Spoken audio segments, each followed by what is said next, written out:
But Adrian Matthys is here with me as well. My name is Justin Ware. I'm the co-founder and president of Groundwork Digital, and we are so thrilled to be talking to you today about using digital to advance your development program, but most importantly and very precisely, to increase your online giving, your alumni giving, to bring in more donors and more dollars from your base of supporters, something that the University of Texas at Austin, has done quite well.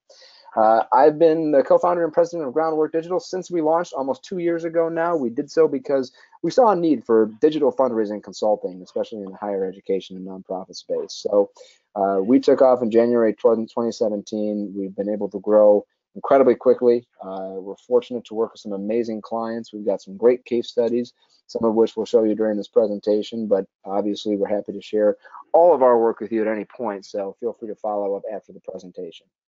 We're a little behind here, so I'm going to go ahead and go right on to the next slide and introduce to you Adrian Matthys, Director of Annual Giving at the University of Texas at Austin.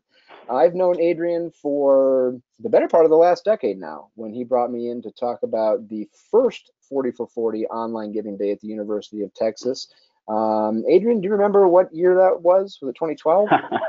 I remember very well, Justin. It was actually 2013, but we met back then and have been going ever since. Awesome. Well, I'm very, very fortunate to know Adrian and work with Adrian. And new to the resume is consultant for Groundwork Digital. Adrian has teamed up with us and will be taking on some projects here in the coming years. So we're especially thrilled to have him co-presenting today during this webinar. So I'm going to attempt now to hand the controls over to Adrian, because he's got the first half of the slide deck to talk about what's been taking place at the University of Texas at Austin. So bear with us. Hopefully this will work as it should. Adrian, you have control. Let's see if you can share your screen with us and bring up the PowerPoint. Let's see. That looks good. This looks a lot better than it did 2 minutes ago. Oh, that's wonderful. That makes me happy to hear. How are we looking there? Looking fantastic, sir. So go ahead and take it away. Excellent. All right. Well, thank you guys for all joining us today. We certainly do appreciate it. And before we jump in to some of the tactics that we use, I want to talk to you guys a little bit about our donor trends at Texas over the last several years. As many of you know, we've been just the same as everybody else. We've been flat to down in donors, particularly alumni donors, for the past 3 years. We've been more flat than down. We're coming out of a big comprehensive campaign back in the fiscal year 14. So we've been kind of in a down cycle. With that, we've not really been replenishing our pipeline as well as we could have been. Our major gift team is really relying a lot on the same major gifts suspects and prospects for several years. We also are very worried that we're going to be missing out on the younger generation of alumni if we wait to engage them until they generate their wealth years down the road. So there are these things that have been floating around within our development team and our leadership team over the last few years. Even though we've been seeing good dollar growth, these participation lags have been concerning. We have also very recently switched to more of a small portfolio model, so our major gift officers are even more hungry than they used to be for well-qualified prospects. They really want us to fill that pipeline up. And so those are the things that we've really been thinking about over the last few years, and especially in this age of ongoing campaigns towards a campaign. Our leadership has been talking about what a good annual fund goal would be, and donor number keeps coming up as the thing that's going to help us increase our participation and help people at our donor level really see that they can get involved in that way, even if they can't make a principal gift or a major gift during the campaign. Also, alumni participation in particular is becoming a big concern amongst the leadership of all of our university system institutions, as well as our regents. Our associate vice chancellor at the system level, she talks to me, at least a couple of times a year about alumni participation and what we're doing to combat that downturn. And I keep having to tell her, we don't have any magic bullets yet, but from a digital standpoint, those are really the channels that we're seeing the biggest growth in. So as far as our annual giving team goals going forward, our leadership has tasked us with increasing our total donor number. not just our alumni donor number, but donors from donor groups in the parents, friends, faculty, staff, student areas. So we're looking at kind of the whole kit and caboodle right now. With that being said, alumni is still or are still our primary focus at this point. So going forward, we're being tasked with, and I'm going to be interested to see if we get any comments on this later, but we're being tasked with increasing our total donor number by 2,500 individual donors a year for the foreseeable future. So it's really a priority here for us. So with that being said, let's take a look at the landscape really quickly.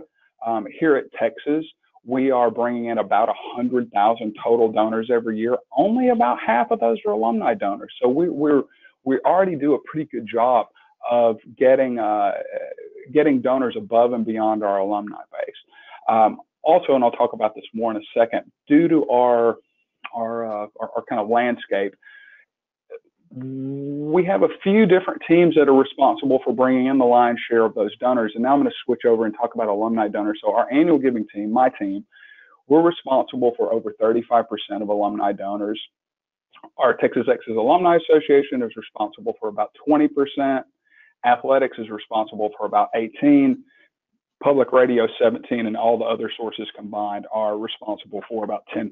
Now, the reason for this is we've really recently switched over from a very decentralized model to more of a hybrid shop. And the units that bring in the most donors have their own goals and priorities. So for example, our radio station, for example, they're concentrated on membership, but they may not be concentrated on increasing alumni donors. Athletics, they may not be concentrating on increasing donors at all. They may want to focus on dollars for a couple of years.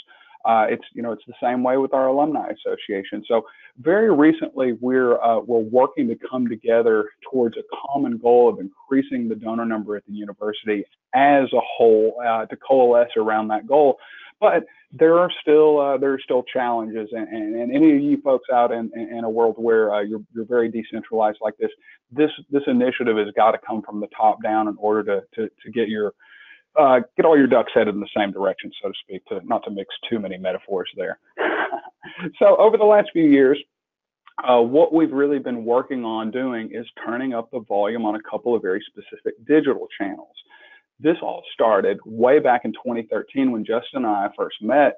And to give you an idea, not give you any preconceived notions, what I'm going to talk about and the successes I'm going to talk about here in a few minutes, they didn't happen overnight, or they didn't happen over the last couple of years. They really started way back in 2013 when we worked with our leadership to make a priority of putting some tools together, adding some tools to our toolbox to increase that donor number. So back in 2013, we were really close to finishing up a big comprehensive campaign, and our leadership wanted more donors in the door at the end of that campaign. Also at this particular time, we had a pretty big outcry from campus partners, faculty, staff, students, who really wanted central development fundraising help, and we weren't really in a position to give that to them. So those two things in combination really were the impetus for us starting a giving day and starting a crowdfunding program. And over the last 5-6 years of steady testing, and we've been able to really grow those channels over those last 5 years because we started several years ago, and now they're finally coming into fruition and coming into a place where we can really see some good growth. So these are the two things I'm really going to focus on today: our HORNRAISER crowdfunding platform and 40 Hours for the 40 Acres, our day of giving. HORNRAISER is the official crowdfunding platform for the University of Texas at Austin. It's available for all of our internal constituencies, which is a great thing. 40 Hours for the 40 Acres is our giving day. It is 40 hours long, happens in the spring and April of every year. And this is really our campus-wide fundraising effort. We are really focusing on every area of campus, any area of campus that you have a passion about as a donor, and we're blasting this out to what we call Longhorn Nation. Everybody and anybody who's affiliated with the university, we want to get that message out that 40 for 40 is the time to participate. So just really quickly, a high-level overview. Both of these channels, from a standpoint of donor number, they are really competing with our main channels, our main direct marketing channels of phone, mail, and email. We're really starting to see similar donor numbers in these for these channels. And again, it's taken years and years to grow this, but they're really competing in a way that when we first started years ago, we didn't necessarily think was going to be the case. We think also the high level of participation here is due to the specific fundraising stories that you get out of that crowdfunding channel, and then the ability to designate anywhere you want to on campus for our Day of Giving campaign. So first, let me jump in and talk a little bit more detail about HORNRAISER. And HORNRAISER, it was really filling an interesting gap. We're starting our 6th year right now. We started out, I think, with 2 projects back in FY13. It's interesting to think about that. We had 1 student project and 1 faculty project, but this really came as a response to help our campus partners help themselves. We were at a place where faculty members would say, well, you know, I need $5,000 for a piece of equipment, or you know, say our Taekwondo team or intramural sports team would say, well, you know, we could host tournaments if we could only buy a scoreboard for $2,500. Well, those aren't really major gift prospects or projects, but they aren't really annual gift campaigns either because they're way too specific. So that's why we decided to dip a toe in the water with crowdfunding. And so we established HORNRAISER. This last year, we've had our biggest year ever. We brought in 6,100 individual donors. That was a full 25% of our annual giving program total. So we were really impressed by that. Additionally, we raised over $1 million last year. That's our highest total to date. We hope to surpass both those things this year. We ran just under 100 projects last year, but our goal is to raise more than, or to run more than 100 projects this next year. And it's really, you know, it's really something that we're very proud of from a success standpoint. Now, with all this being said, some things to consider as you go into this, if you're wanting to establish a crowdfunding program, or you already have one in its nascent stages. I know our internal colleagues often think that these projects, or putting out a crowdfunding page, is really that magic bullet that we're talking about. And we know, everybody on the phone, I think, knows there are no magic bullets in this industry. So it's really incumbent upon us to help educate our constituency, our internal constituency, about how much work this is and how much thoughtfulness needs to go into it. One of the ways that we've been really successful in seeing these big numbers is through that education and the application process. So we have, I wouldn't call it a complicated application, but we have a robust application. We have an application that asks for a lot of information, and it's interesting to see when we look at our application site how many people don't finish the application and then we get a call or an email asking questions. Early on, it was really interesting for us to see when we didn't have such a robust application, we would get really good assurances from our internal partners about they were going to do the work, or they had this size of a network, or they were willing to send this many solicitations. Well, building a robust application has really helped us kind of nip those issues in the bud and hold our applicants to a higher standard, so we can figure out, we can suss out whether or not they do have the appropriate network, or whether they do have the appropriate number of project champions. So those are the things that that we really plugged in to do as part of our learning process to help us grow the success. Also, we want to keep this channel true to its grassroots spirit. I know there are many schools out there that use crowdfunding as basically a shell for their existing priorities, and that's all well and fine, and you can have some success with that. But we've had the phenomenal success we've had with these grassroots projects. And the spirit of this really brings in the new donor, or the long lapse donor. We're seeing good results from that. But these projects are really, or these platforms are really very versatile, and they let us ask for a wide variety of items that have great stories attached that we can then again use down the road for stewardship and other things. So really, what we've been working on is again helping campus partners help themselves, education and application process. From a control and oversight standpoint, we are actually able to do both of those things that I mentioned. We're able to keep it grassroots, but also we've run some big overarching projects that we've had a good bit of success with. But the key to all this is being able to say yes as much as possible to your project champions and your campus partners. You know, we don't want to be known around campus as, you know, the Dr. No or whatever, terrible nickname that your internal partners will give you if you're always saying no to them. We have built out a robust training structure and a robust support structure for those individuals that run projects for us, or rather not for us, but on their behalf, to help them be successful.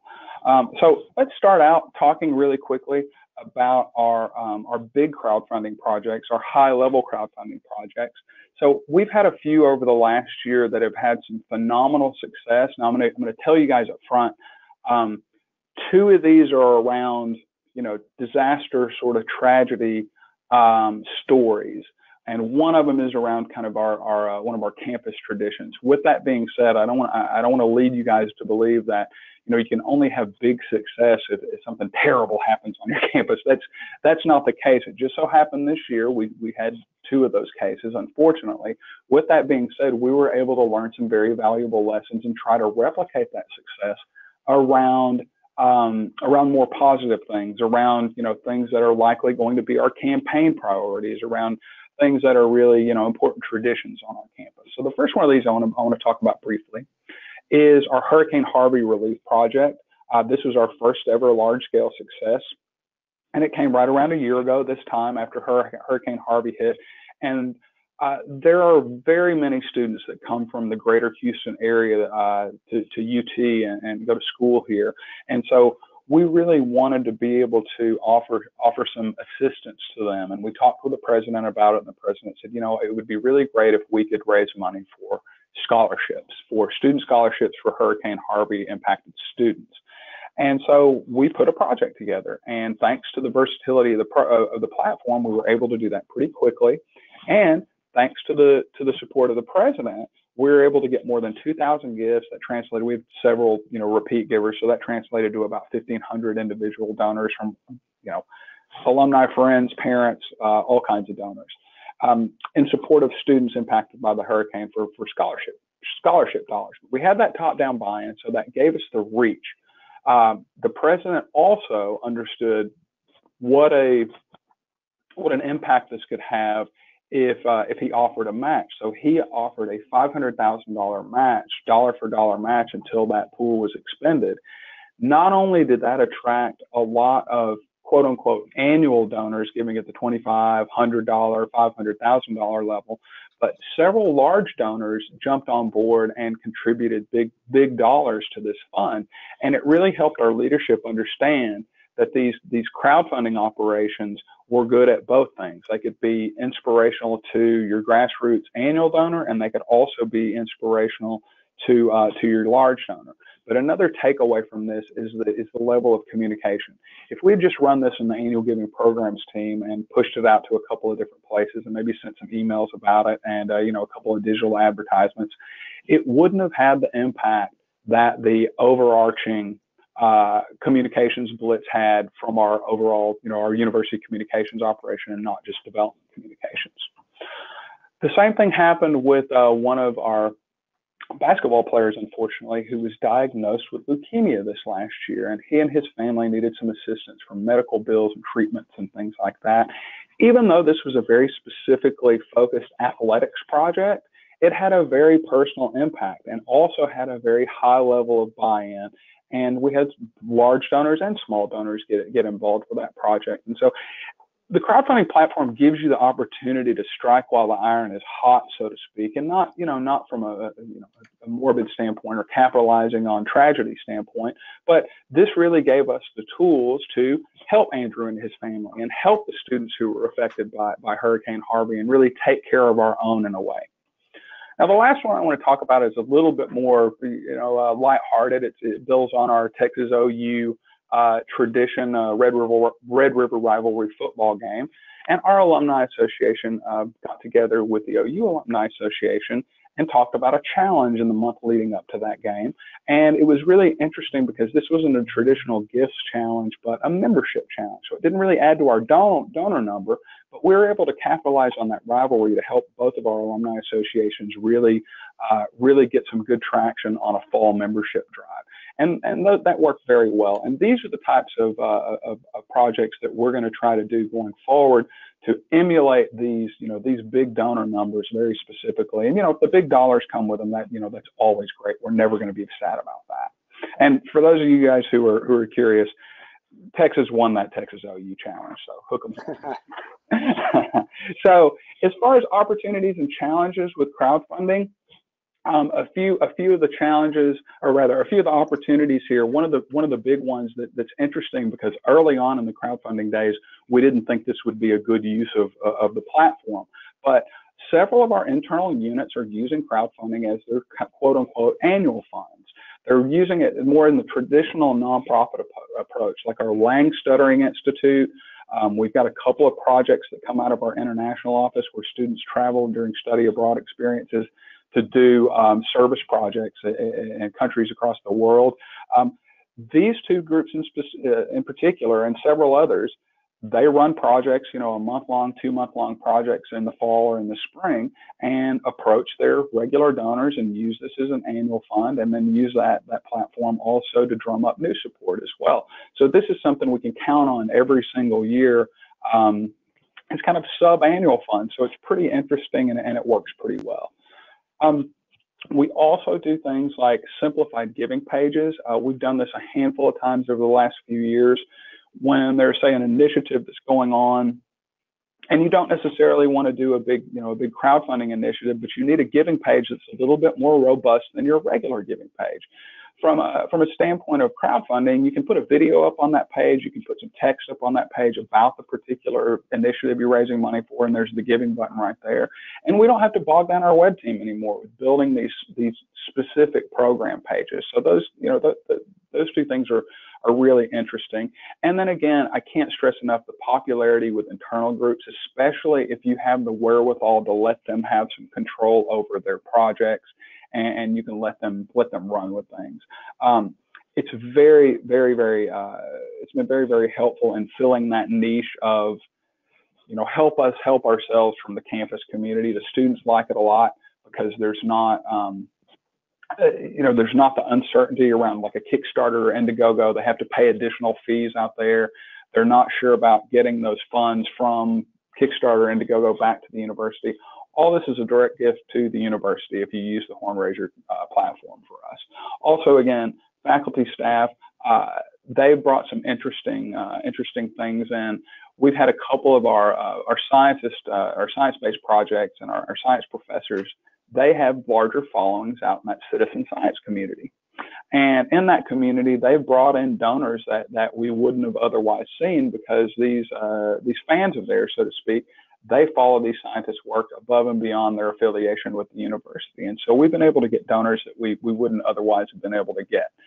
Now, that leads me directly into the challenges, because a lot of these donors are sometimes very difficult to renew. Your unaffiliated donor, your non-alum donor, especially if these projects are around some kind of a finite initiative. Professor A needs to buy this piece of equipment for $5,000. Well, once you have the equipment, why should you keep giving back to the initiative? So this is a nut, and I would love to hear from any other folks out there who have solved this problem, or who have even partially solved this problem. But this is really our biggest challenge with crowdfunding now, is that level of donor churn with our otherwise unaffiliated donor.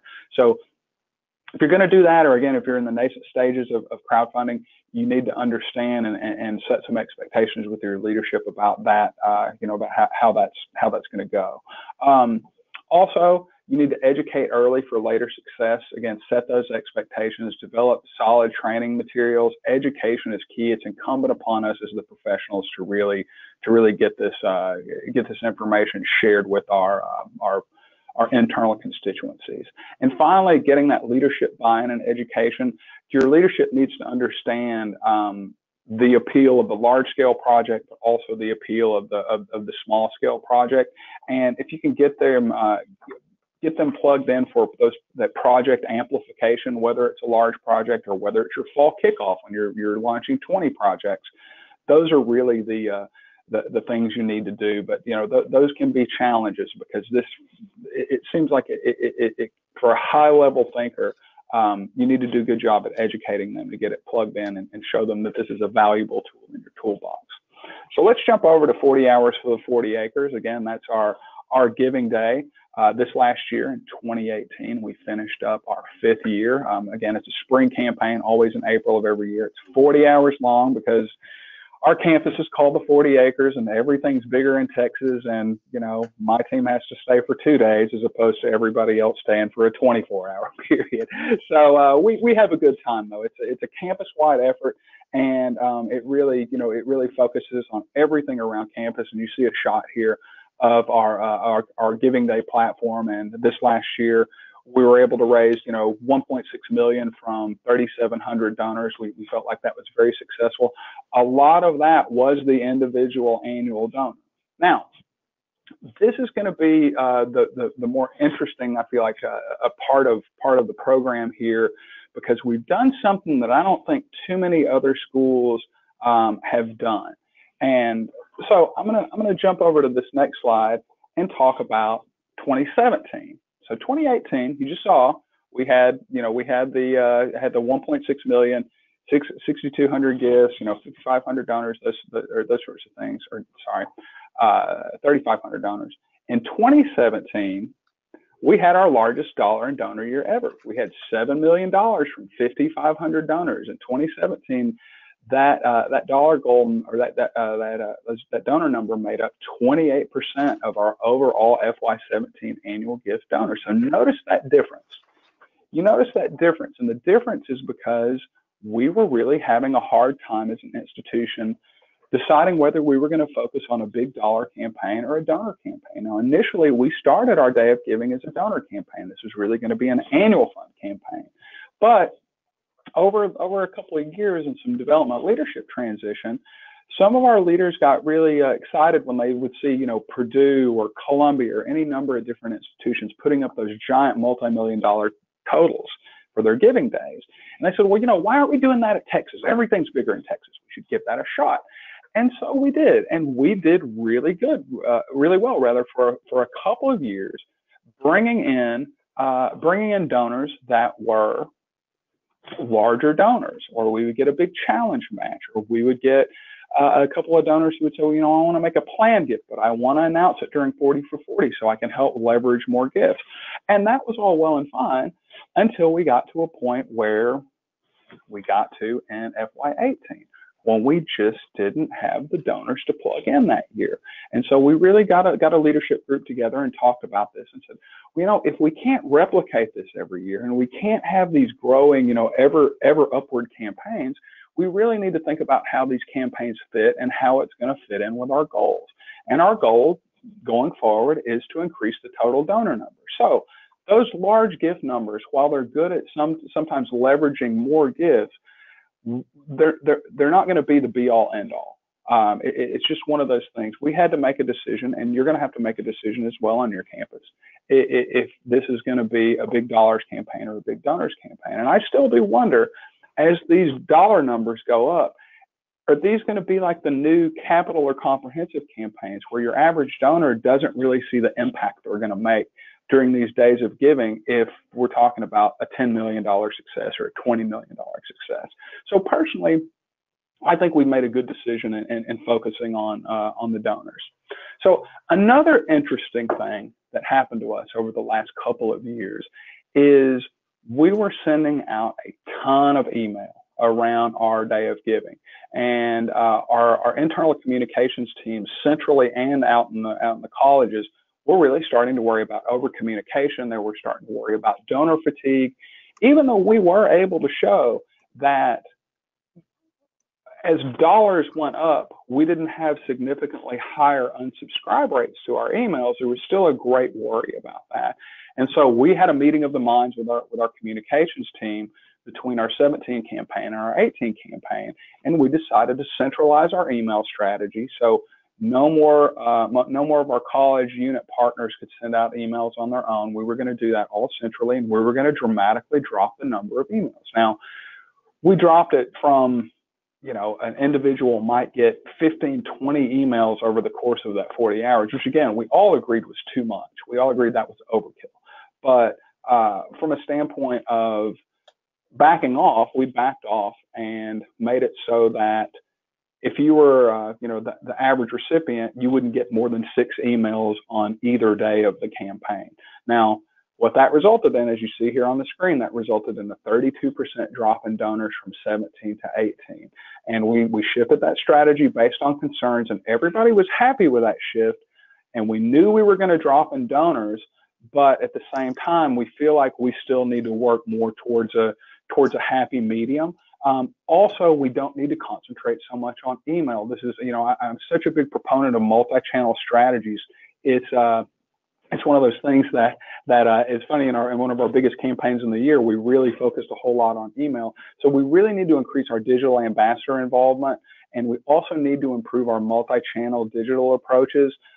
We need to partner more with our campus communicators and help them understand what these types of campaigns are about, and not just expect them to understand the fundraising component of it and the communications component of it joined together.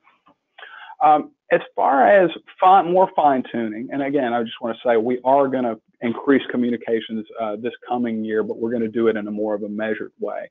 So fine tuning, this is mainly around our challenges. We really need to take a look at our challenges to identify what drives donors. We had been until very recently looking inward and saying, well, what kind of challenges do we need to put together so that our business school will participate or our natural sciences college will participate? And so they would drive those donors. We're really trying to change things so that the challenges will drive donors regardless of the college or school. And we're less worried about that internal involvement as we are about the external involvement from our donors. So things like a scavenger hunt worked. We hit all these cute stuffed longhorns around campus. That really got a lot of traction on social media. Whereas the selfie contests we did the last couple of years just did not work, and so we decided to nix those in favor of something else. Faculty staff challenge was also a very phenomenal success. It was one of those things that it was so successful the last 2 years, and we saw such a jump in our faculty staff participation that that we were at a place where we're talking about now launching a fully fledged faculty staff program on its own. Also, we really need to work on allocating challenge funds according to our goals, according to driving donors, as opposed to driving anything else or saying, well, we need to do something so that the small schools can get a piece, or we need to do a big school challenge, or we need to do a specific unit challenge. We really need to stick to forming those challenges around our goals. So as far as opportunities go, increasing ambassador involvement is very important. That's another grassroots thing, and it allows you to communicate as an institution while not communicating as an institution. It allows for that individual communication. We had about 150 ambassadors last year. We're hoping to increase that number this year. Again, there's no excuse either for not using more sophisticated digital targeting tools. So we don't have to send those blanket emails all the time. We can really say, all right, we're gonna target alumni in this area for this thing at this specific time. And also expand our generational focus.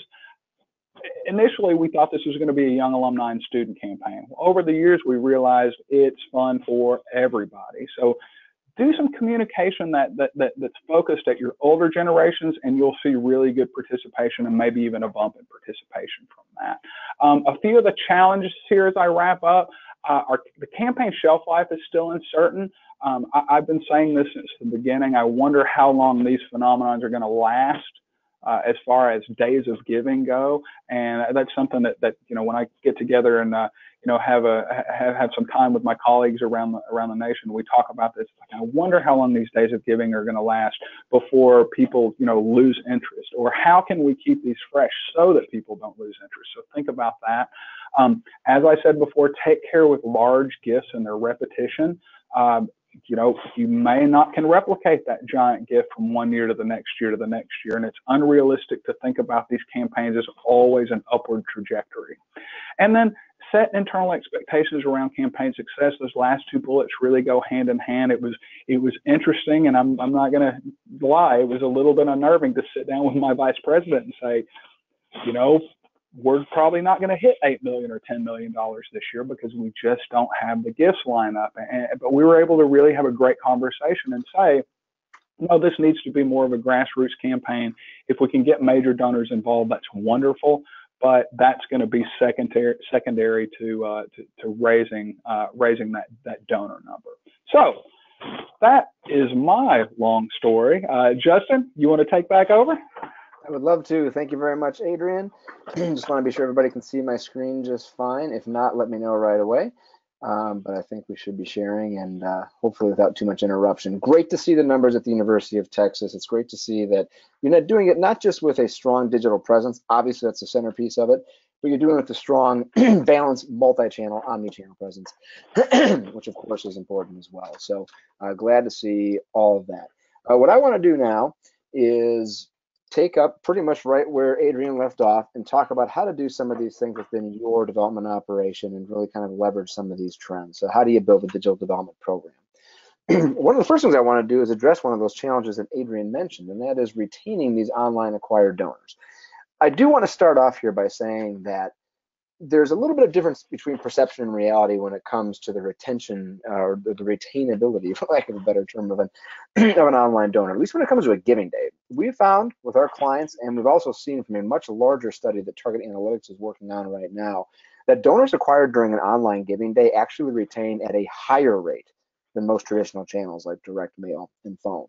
Now, that's great for the online giving day. Crowdfunding can be a little different, and I know we all have our challenges in different ways. So maybe you're seeing that perception actually does match reality. But again, looking at the aggregate data and some of the unique institution data points that we have, it actually suggests that online acquired donors retain just as well, if not better, than traditional channels. But again, we all have our issues.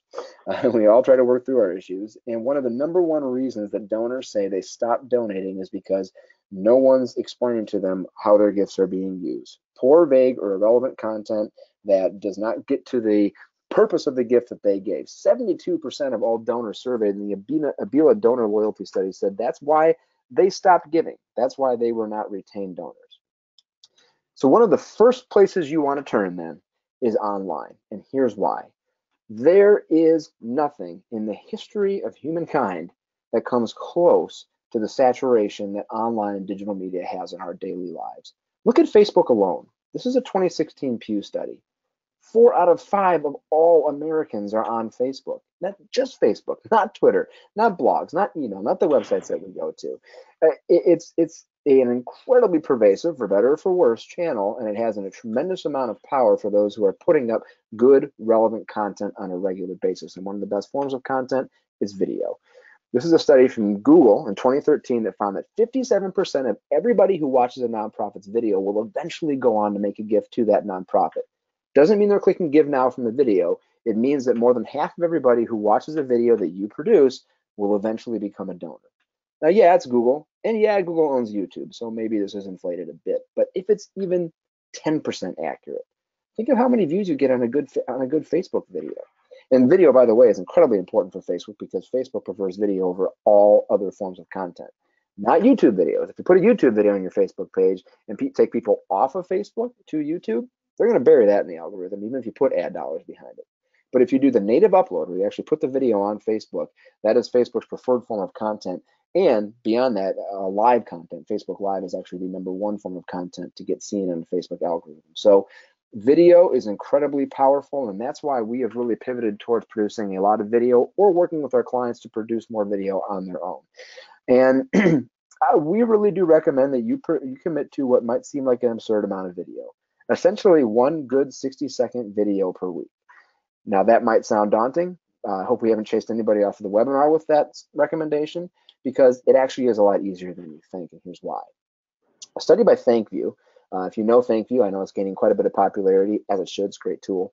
But ThankView is a platform that attaches to a phone program. A caller makes a pledge, receives a pledge, and as soon as they hang up the phone, a webcam can pop up, and then that student can record a 10 or 15-second thank you video that gets dropped into an email and sent directly to the donor who just made the pledge with a Give Now button. as you would expect, fulfillment rates go up quite considerably when videos like that are sent out. Webcam is one option. Another option is pre-recording a video. And sometimes those pre-recorded videos are of a higher quality.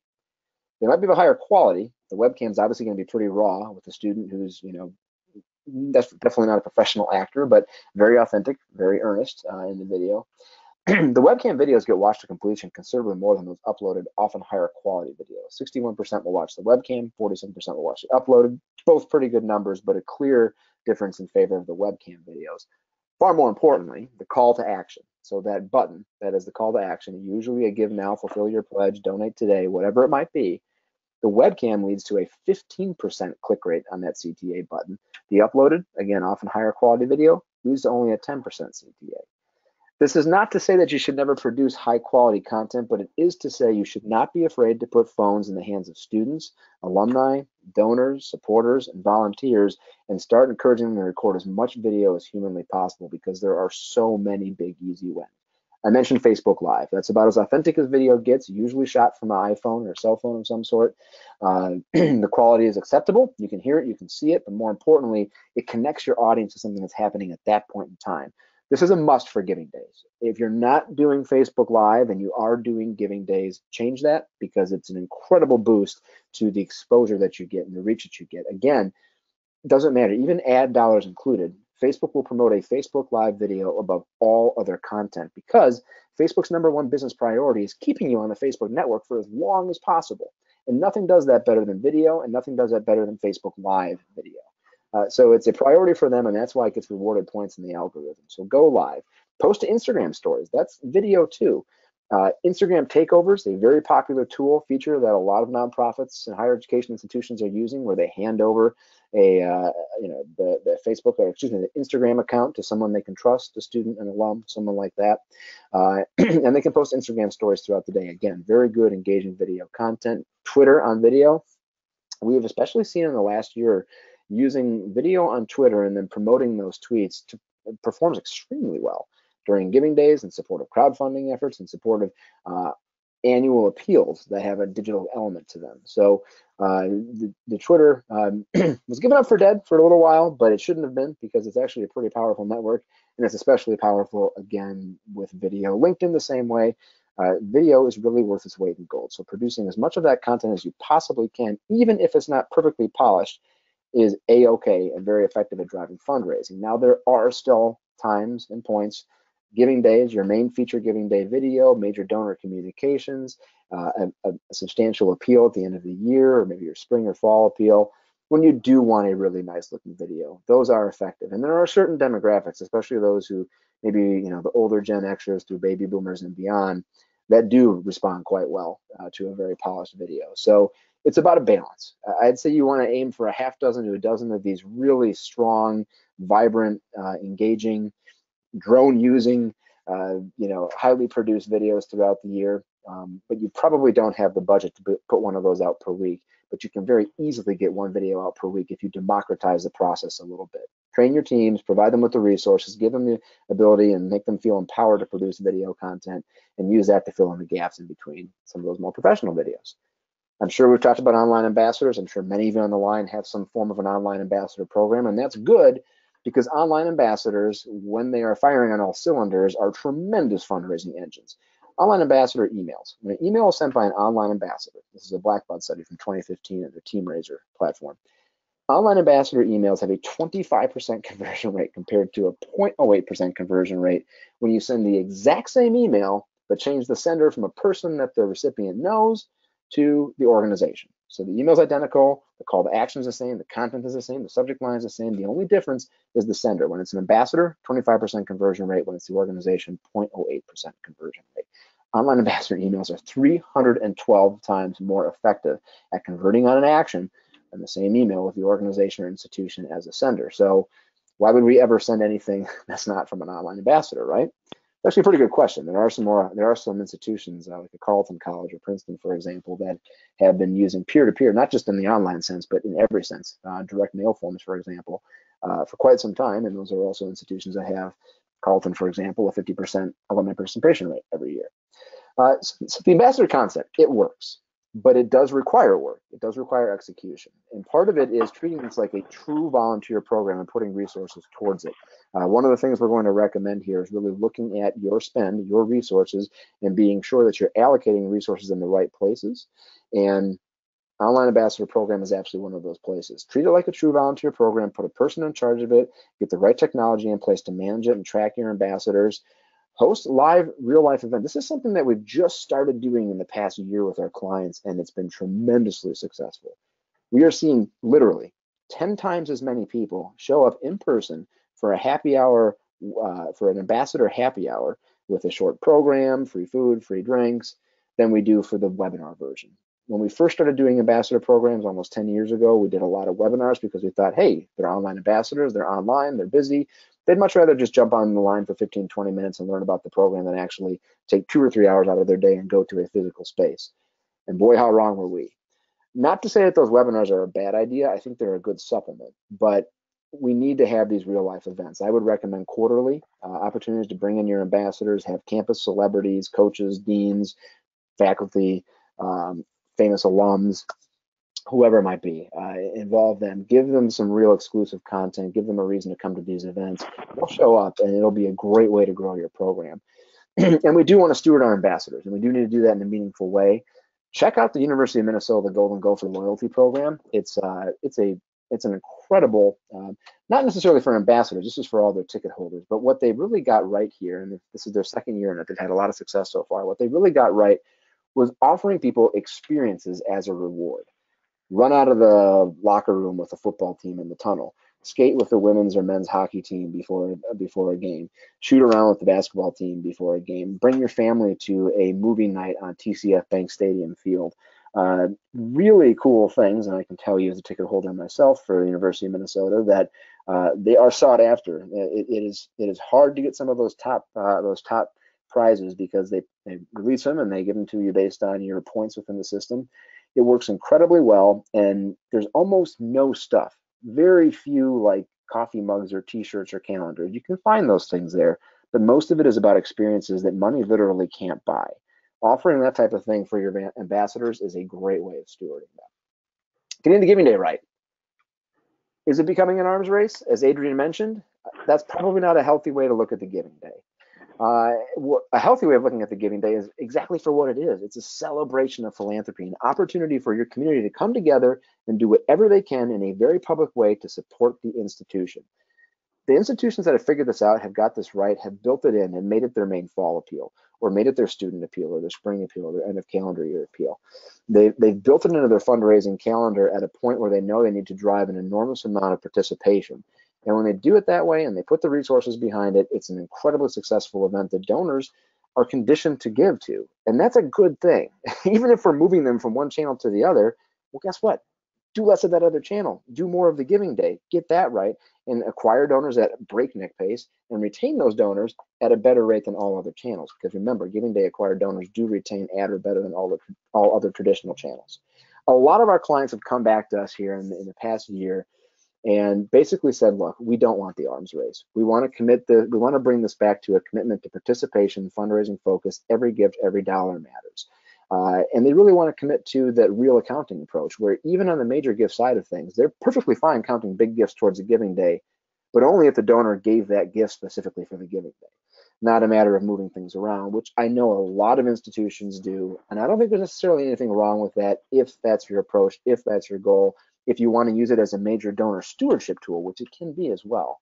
But we are seeing a lot more schools bringing it back to the purpose of the day. And just like Adrian said, you don't want the small gifts to get lost in this, because this is a celebration about giving back to an institution in any way that you can. Washington State did that this year. They committed to the real accounting. The numbers you see right there are 100% legit. That is exactly what they raised in gifts precisely for the Giving Day. Almost all of it in small gifts, a couple of them matches or challenges that were big gifts that were made specifically donors' intent of the ask for the Giving Day. And that was their biggest Giving Day ever in terms of dollars they actually raised on the day. They also had tremendous ambassador activity because it was such a grassroots effort. They engaged their ambassadors in a real way, and they had 3 times the dollars and 3 times the gifts roughly come into their online ambassadors. So getting Giving Day right, number one, I know Adrian mentioned this, don't worry about beating the year before. Your donors don't remember. This is about coming together, doing what you can, making your gift, however big that gift is, and contributing to an event that really is about celebrating the culture of philanthropy at your institution, and giving donors a date every year that if they haven't made their gift yet, they're going to on that day, because it's their duty. It's what they do. It's what their friends are doing. They see it on their social media feeds. I think the Giving Day is here to stay for quite a long time, especially if we focus it in this sense. Make it almost like a homecoming, something that becomes part of the calendar that is important for people throughout the year. So what does this mean? And I do want to take questions in a second. We will have some time, so please do look at that questions field on your screen there and type in any questions that you have. Adrian and I will address those in just a minute. But I want to talk about what to do with all this information. And a big part of our message right now is rebalancing your annual fund spend. Don't eliminate anything, but think about the phone. Think about direct mail. Are you really spending smartly? Are you really spending in an intelligent way on those channels? Are you calling people? Are you calling 2 or 3 times as many people to get the same results as you were before?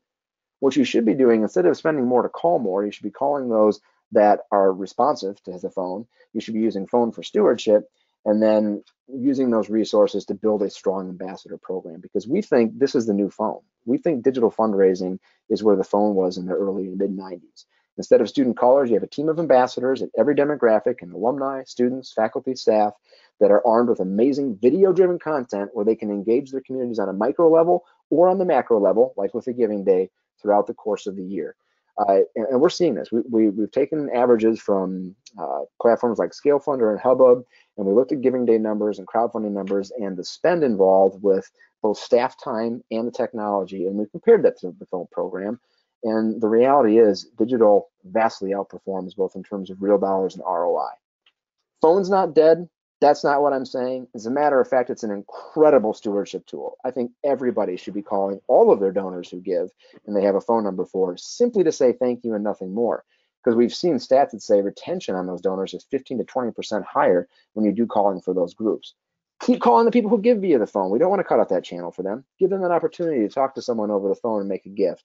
But don't double down on something that isn't working, especially if it means you can't dedicate resources to a strong digital strategy. So with that, we're going to go ahead and open this up for some comments and some questions. Going to look at the field right now. And let's see. The first question I want to ask, this is one directly for Adrian. So Adrian, did you receive any negative blowback, internally or externally, when the Giving Day numbers went down in the most recent Giving Day? That's a great question, because we fretted about that like nobody's business. And thankfully, we did not. Internally, we did a really good job of setting the expectation with our leadership to say, this is going to be a down year because the way we changed the communication strategy and the lack of large gifts, this is going to be, less than the year before. But from an annual standpoint, we hope to bring in more dollars, and that's what we did. From the external standpoint, nobody batted an eye. We celebrated the same way that we celebrated every year for the last 5 years, and it was, as you said before, a celebration of philanthropy. And we were really happy to have it be that way, because that is something we worried about a lot, but we ended up worrying a whole lot for nothing. Awesome. Yeah, and again, that's what we've seen everywhere else as well. Your donors, they're very much living in the now. They're not bookmarking last year's Giving Day. You keep that Giving Day upbeat and all about participation, and that's what you get. Yep. Another one for you, Adrian, specifically to this faculty staff Giving Day challenge. Can you tell us a little bit more about how that functioned? So initially 2 years ago, we did we set aside $10,000 out of our challenge fund to match faculty and staff gifts, and we had within our internal giving form on the Giving Day platform. We had a checkbox that would let you identify as faculty, staff, student, or other. And we matched every gift up to that $10,000 until that $10,000 ran out. And we had the challenge fund was used up within the first, I want to say, 5-10 minutes of the hour. So we were really shocked by the faculty staff response we got. We called it the faculty staff happy hour or some such like that. And it was in the afternoon of our first day. Well, that would work so well, we decided the following year that the month leading up to our or 40 hours for the 40 acres campaign, that we would use our HORNRAISER platform in conjunction with our Giving Day platform and say, in the 30 days before the campaign, we are going to use that same $10,000 match and match all brand new payroll deduction gifts to the university by faculty and staff up to the campaign. We still did the same faculty staff challenge during the campaign for those people who didn't want to sign up for payroll deduction. But I mean, our payroll deduction giving, based on my friend in Gift and Data Services who let me know, he said, you know, we pretty much doubled payroll deduction gifts just over the course of this month, and it was fabulous.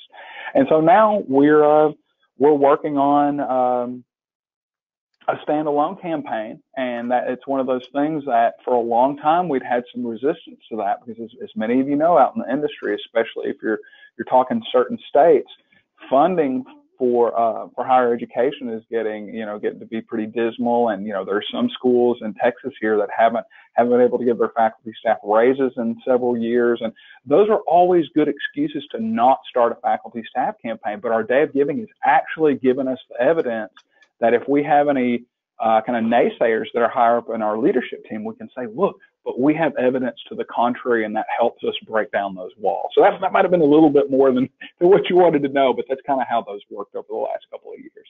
Yeah, no, that's great, Adrian. And talking with Andrew Gosen and Nicole Cook at Cornell about their Giving Day, which is also a tremendously successful event, one of the best parts about it, they say, is the fact that it acts like a laboratory where they can test things and then apply those to the annual giving and the overall fundraising calendar throughout the year. So I think that laboratory element of a Giving Day is one of many reasons why they're valuable.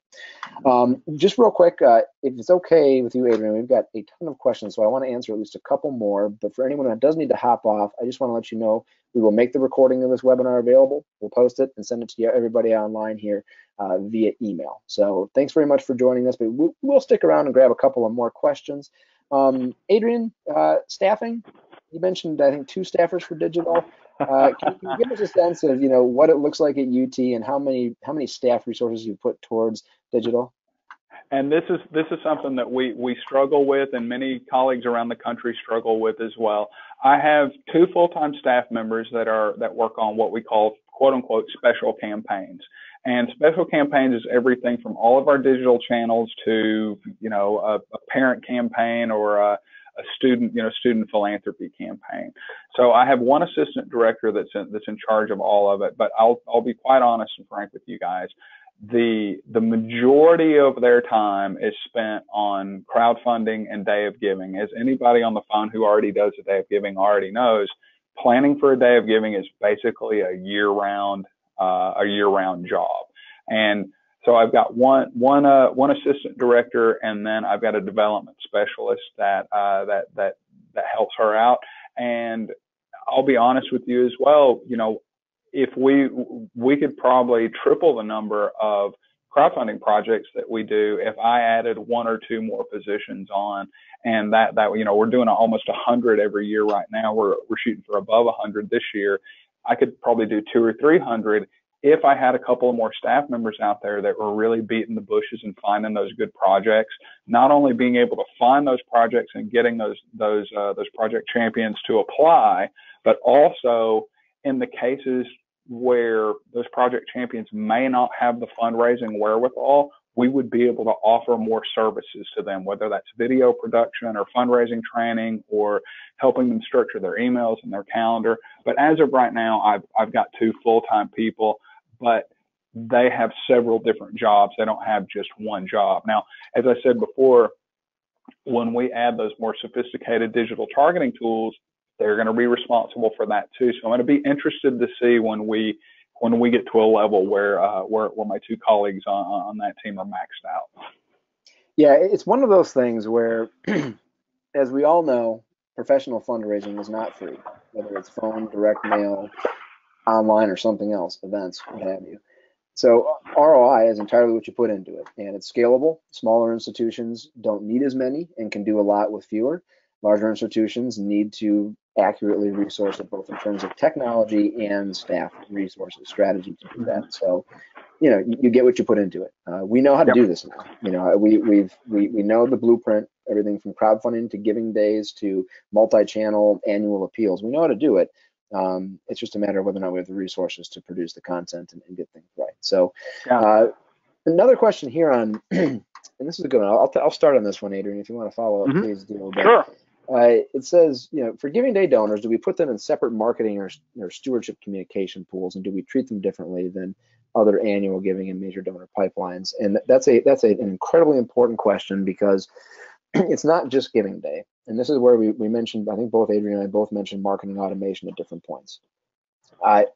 We shouldn't be, no one should have there shouldn't really be a standard annual giving line. Every donor should have a journey custom built for them, and technology allows us to do that based on, sure, their giving history, maybe their area of graduation, but also based on what pages on your website they were looking at for the past 3 months. With a tool like, a Salesforce or a Slate or something like that, you can target people based on which pages on your website they just visited within the past couple of weeks or couple of months. That's incredibly powerful. So yes, Giving Day donors are certainly an element that goes into a person's donor journey. But with automation and with what we're capable of doing now with technology, we should have a strategy that matches that, and we should be giving hyper-personalized, humanized, individualized stories and journeys for all of our donors. That could include, at a place like the University of Texas, possibly thousands of different journeys that, again, the technology can automate for us. Yep, that's very true, Justin. And I want to say we can always get better. Now, I want to dial it back a little bit to more real world. We don't all have that opportunity to do that if we don't have the right tools in place. So, but I would say this: if you're asking, simply the question between do we send different stewardship or do we steward our Giving Day donors different from our regular donors? It's kind of what do they say in improv? Yes, and. What we do is, if we've got somebody who's a Giving Day donor, we send them specific Giving Day stewardship, because we want to recognize that they gave during this very exciting time in the year. But at the same time, we also want them to receive our regular touches as well. So, if you can, I would love to get as sophisticated as what Justin's talking about, and you can do that shockingly easily with the technology that's available now. But if you're not quite there yet, do what you can. I would recommend, if you have a Giving Day, definitely, yes, send them a special postcard or a special email or a special thank you, whatever you have available. But also cycle them into your regular impact reporting and those sorts of things. And that's what we're also trying to do with our crowdfunding, our HORNRAISER donors, to make them feel more part of the donor family and not just like they were part of a one-off gimmick, if that makes sense.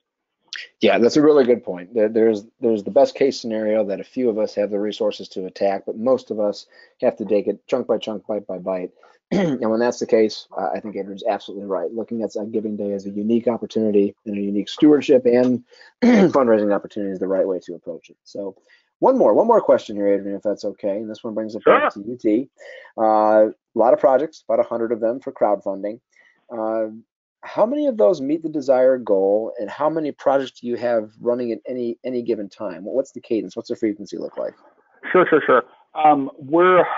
We've gone from a fall launch, spring launch to rolling launches, to be quite honest with you. We've got about, we've gone from, we've got two big launches in the fall and two big launches in the spring. Sorry, I'm getting a little discombobulated here, because this has really changed a lot for us in the last year. It used to be we would do it a few times a year. So, we'll have about 40 to 50 in the fall, and then we'll have about 30 in the spring, and then we'll look at maybe 20 or 30 more over the course of the summer, depending on what kind of projects they are. Because honestly, in the summer, unless it's a pretty specific kind of project, and our project champions can assure us that they're going to actually do the work over the summer. Like, summertime isn't a great time for a student project, as you can imagine. So we're talking about more faculty staff projects in the summertime. So we've got, anywhere from 20 to 40 running at a given time. If we're looking at the summertime, you may look up on the page and there'll only be 2 or 3 live, and maybe 3 weeks later there will be 10 live or what have you. But we really came to understand in the last couple of years that these project champions, their projects don't always run on our timeline. You know, they need the money by June, and they can't wait for a year and to fundraise, or they want to have this campaign. They want to have their campaign launch and be done to take advantage of Giving Tuesday or the end of the year, and they want to start a little later than our standard launch is. So flexibility is really the key, but at the same time, we do have pretty much 4 standard times of the year when we launch most of our projects. But if somebody comes in between those launches, we'll get them going as well. So that's the flexibility is really the key around that. Did I miss any component of that, Justin? I feel like I might have missed something. No, I mean, it's different for everybody, and I think it also gets back to the resources question. I think if you were to do, one project launch with 6 projects or even 3 projects to get started, that's certainly better than nothing, especially if you find some of your more popular fundraising opportunities. You're just, again, providing more avenues for folks to get back to the institution. So, it's resources. Yep, sorry. Like right now, we've got 1, 2, 3, 4, 5, 6, 7, 8, 9. I mean, we've got a solid 15, 20 projects up right now. My 2 team members, they're doing 2 full days of interviews for our next fall launch. On Thursday and Friday of this week. So it's a big job at specific times of year. Oh, the other part of that was what kind of success rate we have. Shockingly, and this is something, as we increase in volume, I fully expect this to go down. Not to be a negative Nancy about this, but at the same time, I'm wondering how long this upward trajectory can happen. We're having about a 60% funding rate. So 60% get funded, 40% do not get funded. And I lay that at the feet of adequate training, adequate project screening for size of network and the number of touches they're going to send out, and the number of actual fundraisers they have on their team. Because if you don't have at least a reasonable chance of success, we're probably going to tell you to go back and do a little bit more work before you launch your project. That's just awesome. I love hearing the 2 full days of interviews. I mean, that it's not just the fundraising that will be the result of those projects, but think about all of those individuals you are creating a strong bond with who are going to launch these projects. I mean, the long-term and short-term benefits there are just incredible. Yep. All right. We are well over time, and I'm really happy to see so many people not just attend, but so many of you stick around through the webinar and the questions at the end here too. There are so many more questions. We just don't have time to get to all of them today. Within the next 24 hours, I'm going to send everybody on this webinar and all the registrants who weren't able to attend the recorded version. So when you get that from us, come from myself and or Adrian, feel free to just go ahead and reply with any questions that you have that we didn't get to, and we'll be sure to get right back to you. Adrian, anything else? That's it, Justin. You know what? One more thing. The wealth of stories that comes out of your crowdfunding projects that are your development communications team are going to be your best good friends in the world when you're able to bring all these success stories to them for any kind of impact reporting or any of that good business. It's a win on so many fronts if you've got the resources to get it going. And again, thanks to everybody who joined today. I really appreciate you guys taking the time to listen.